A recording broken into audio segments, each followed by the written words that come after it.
Дорогие соотечественники, примите самые теплые поздравления с новым 2019 годом и Рождеством Христовым. Это любимые всеми праздники, которые объединяют людей разных поколений, несут в себе веру в успех и добро. Для Чувашской Республики 2018 год стал годом созидания и поступательного развития. Мы строили детские сады, школы, дороги, ФАПы и спортивные объекты.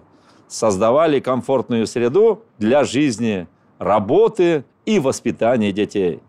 В преддверии праздников хочу поблагодарить жителей Чувашии за неоценимый вклад в процветание родной республики. Благодаря вашему ежедневному труду, неравнодушию и инициативности Чувашия развивается. Убежден, что наступающий 2019 год откроет для нас много новых возможностей для роста экономики, совершенствования социальной сферы, отраслей культуры и спорта, позволит закрепить результаты, приумножить достигнутое. Пусть детский смех в этот праздник раздается из каждого дома.